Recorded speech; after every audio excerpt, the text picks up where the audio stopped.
Hey, welcome back to day 2 for Cooking with Coach this week where we're working on our paleo meals. Today we're going to do a one pot skirt steak fajita. It's Taco Tuesday. Why not? Something really easy to make up.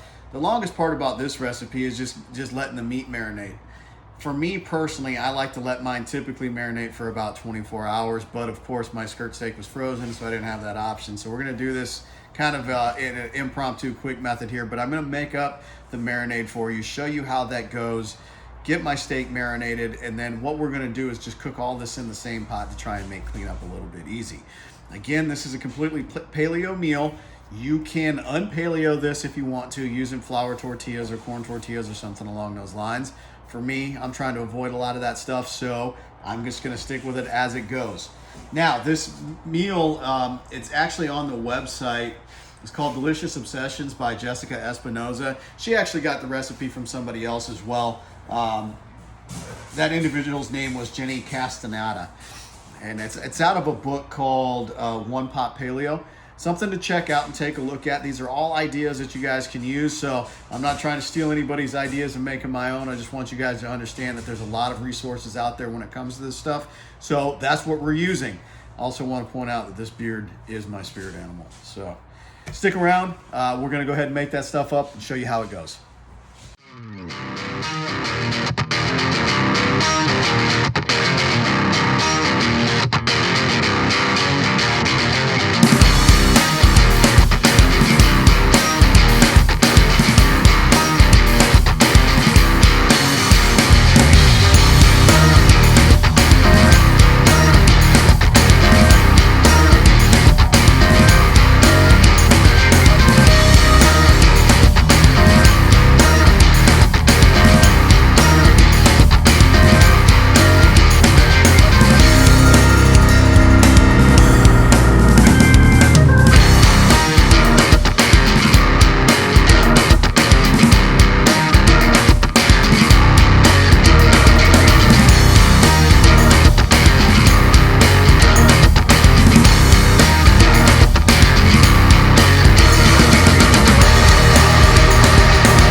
So as you guys just saw, I got my marinade together. I like to put it in a freezer gallon bag or gallon freezer bag and then mix it all around, throw it in the fridge. Try to get it for at least an hour. I'm gonna throw it in there, let it marinate for a little bit, and then we'll come back and we'll finish cooking it all up and we'll go from there. Okay, so we're gonna come back, we're gonna prep our vegetables. So this is the easy part, it's fajitas, right? So what do you have in fajitas? You got different colored bell peppers, you've got some onions. We're gonna throw a little bit of jalapeno in there. A beefsteak tomato so that we can add that in there for those who like tomatoes. I do. There's a lot of good qualities to that, especially for aging males like myself. We're going to season that all up, and that's what we're going to throw in the pan, and that's what we're going to cook it all up.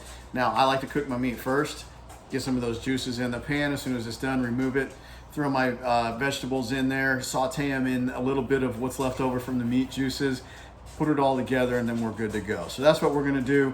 Hope you enjoy it. Stick around.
so that's it. You guys saw the final product. You've got Top Gun going in the background. We're eating fajitas. What else could get better? Nothing. So what I should have done on this one is I should have cut this steak up ahead of time and then cooked it up, but I cooked it up as one piece first. I put a little delay on how I was getting things done. Just something to think about going forward. As far as the tomatoes are concerned, I kept those out of everybody else's plate because I'm the only one that eats them. But you could also unpaleo this if you wanted to go ahead and use fajitas or tortillas or something along those lines as well. But we're going to eat this up the way it is. A little bit of spicy, a little good, all quality, whole foods. That's what we're looking for. Have a great night, guys.